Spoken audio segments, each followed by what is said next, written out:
Si on m'avait dit il y a quelques années qu'un bouquin sur l'envers du décor de la NASA, ou ici de la JAXA, me passionnerait, j'aurais sûrement rigolé.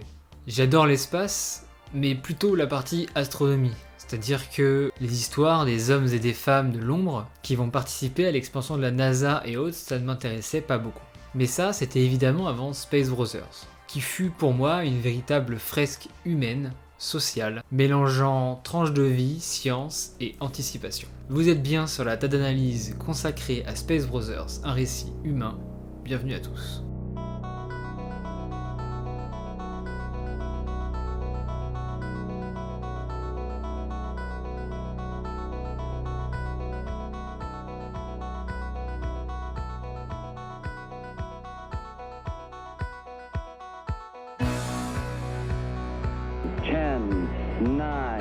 Ignition sequence starts. 6, 5, 4, 3, 2, 1, 0. All engine running. Si on vous dit NASA, vous visualisez sûrement le logo, une fusée ou peut-être Thomas Pesquet plus récemment. Mais notre connaissance du sujet, hors passionné évidemment, est moindre. Donc je résume, pour nous l'espace, c'est des fusées, des planètes et quelques astronautes connus. Alors si je vous disais que malgré ça, il y a de fortes chances que vous découvriez et appréciez le travail de femmes et d'hommes de l'ombre, œuvrant en dehors des projecteurs, eh bien oui, c'est possible.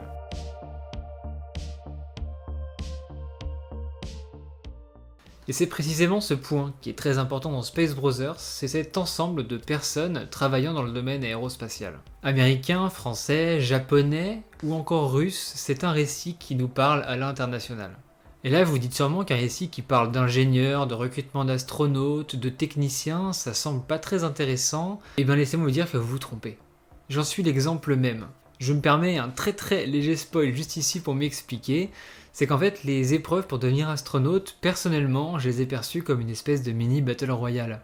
Alors oui, j'extrapole, mais tout ça pour dire que tout n'est pas rose et qu'on a envie, nous, lecteurs, de savoir qui va échouer, qui va réussir et comment cela va arriver. L'intérêt de ces épreuves se trouve d'ailleurs dans l'entraide et l'individualité. Et là vous vous dites, mais ça c'est pas censé aller ensemble en fait. Et bien justement, les épreuves vont nous montrer quand choisir l'un ou quand choisir l'autre et dans quelle situation c'est le plus favorable. Cela nous fait réfléchir, nous lecteurs, au choix que nous ferions si nous étions dans la même situation, que ce soit sur Terre, dans une épreuve, ou dans l'espace.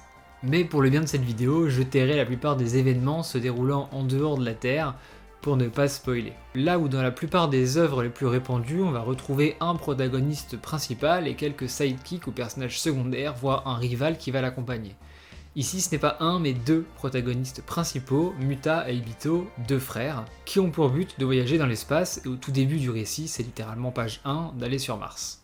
Et l'intelligence du récit, c'est de nous montrer qu'un des deux frères a déjà accompli une bonne partie de cet objectif, et l'auteur va s'en amuser. La motivation principale de Muta va donc être de rejoindre son frère, mais ne vous inquiétez pas, dans le cas d'Ibito, un autre fil rouge va se dessiner dans l'histoire. Tout ça pour dire que ces deux hommes vont avoir beaucoup d'interactions et vont avoir un développement qui va avancer de manière conjointe. Avec tout ça, le récit vous semble déjà très complet, mais ce n'est pas tout. Ne soyez pas naïfs, s'il n'y avait que des épreuves pour devenir astronaute et une finalité, je n'en parlerai pas autant.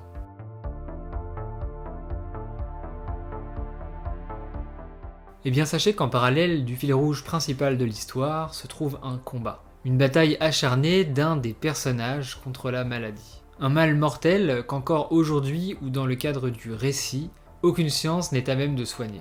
Et probablement l'un des aspects les plus touchants du récit, ça va être comment combattre ce mal. Tantôt au second plan, tantôt au premier plan.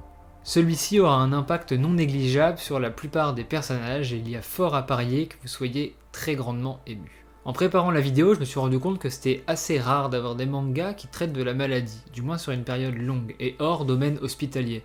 Je ne compte évidemment pas Les Enfants d'Hippocrate ou Give My Regards to Blackjack, actuellement sorti chez Naban. Ces deux récits sont pour le moment assez courts, là où Space Brothers prend le parti de traiter la maladie sur quasiment 40 tomes. Évidemment, en dehors de cette maladie, il y aura une deuxième maladie, elle psychologique, qui touchera un des personnages, mais je vous laisserai découvrir lequel.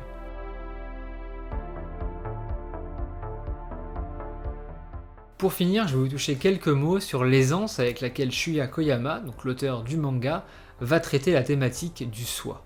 Car pour bien traiter la thématique de la solidarité, vous vous en doutez, il faut obligatoirement passer par l'acceptation de soi, de ses défauts, de ses qualités, et de pouvoir se remettre en question. Cette thématique va être centrale pour un des personnages du récit, et elle risque de vous transporter durant de nombreux tomes. Pour moi, l'intérêt de ce genre d'aspect, ça va être de se projeter, nous, en tant que lecteurs, ou que personne lambda, dans le récit, au travers d'un personnage, pour pouvoir vivre ses émotions, vivre ses épreuves et évoluer avec lui. Je vais prendre mon cas personnel, mais je me suis beaucoup projeté dans le personnage de Serika. Personnage dont le background, et notamment l'enfance, me rappellera beaucoup de souvenirs. C'est un personnage fort avec un caractère particulier dans lequel je me retrouve plus particulièrement. Si je veux aller un petit peu plus loin, je peux aussi compter Ibito qui a le même âge et les mêmes passions que moi. Je suis prêt à parier un petit billet que parmi l'énorme galerie de personnages, il y en a forcément un dans lequel vous allez pouvoir vous projeter vous en tant que lecteur. Et ne pensez pas que cela va être un tort, car dans beaucoup de cas, les personnages dans lesquels on se projette vont disparaître au bout de quelques chapitres, laissant la place aux personnages principaux. Dans Space Brothers, ce n'est pas le cas. La plupart des personnages viennent et reviennent au fur et à mesure du récit, ont chacun des mini-arcs dédiés, et ça c'est passionnant. Ces mini-arcs permettent une espèce d'harmonie et de cohérence entre tous les personnages qui vont pouvoir coexister, le tout avec une narration au plus proche de l'intimité de ceux-ci. On pourrait penser que Space Brothers traite exclusivement de la NASA et du voyage dans l'espace, alors que celui-ci n'est finalement qu'un prétexte pour l'auteur pour pouvoir prolonger son récit. La véritable narration et la véritable histoire de Space Brothers résident dans l'aspect tranche de vie et les relations humaines qui vont en découler. Je pourrais parler de bien d'autres thèmes concernant ce manga, mais si vous voulez en savoir plus, j'ai sorti un épisode de podcast disponible sur toutes les plateformes qui traitent du manga au global. Mais pour cette vidéo, j'ai choisi de me concentrer presque exclusivement sur l'aspect humain.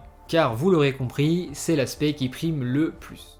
Cette vidéo et cette analyse succincte sont maintenant terminées, elles m'auront pris beaucoup de temps à sortir, mais la raison est simple, c'est très dur pour moi de pouvoir exprimer, de pouvoir mettre des mots sur ce que j'aime, en tout cas sur ce que j'aime énormément. Et c'est là que j'ai trouvé l'exercice intéressant parce que, à l'instar de Space Brothers, pouvoir exprimer mon ressenti et ce que j'aime pour la série, comme les personnages vont pouvoir l'exprimer entre eux, est assez compliqué pour moi, comme dans la vraie vie d'ailleurs. Néanmoins, si la vidéo vous a quand même plu, que ce soit pour l'habillage, le propos, le ton, etc., n'hésitez pas à laisser un pouce bleu, à partager la vidéo, c'est le meilleur moyen de la faire connaître. Pour ceux qui veulent, j'ai un code Rakuten, j'ai un Patreon, ce qui permettrait de soutenir la chaîne, et en ce qui concerne la prochaine table d'analyse, elle arrivera beaucoup plus tôt que prévu, et son thème est déjà écrit et quasiment tourné. Micro-annonce, à partir du cap des 1000 abonnés qui va arriver, je suppose, très bientôt, je vais réduire un petit peu la cadence de vidéos pour sortir beaucoup plus de table d'analyse, ou du moins des vidéos beaucoup plus travaillées, un petit peu à l'image des Avez-vous déjà lu, entre autres. S'il y a des sujets qui vous intéressent particulièrement, je pense au cyberpunk, je pense à l'architecture dans la science-fiction, je pense au space opéra dans le manga, etc., ce genre de sujet, n'hésitez pas à m'en proposer, je me ferai un plaisir de piocher dedans et de pouvoir vous sortir des vidéos liées à ce que vous demandez. En tout cas, c'était Tada, merci à tous d'être toujours plus nombreux, d'avoir regardé ces vidéos, et moi je vous dis à plus dans l'espace.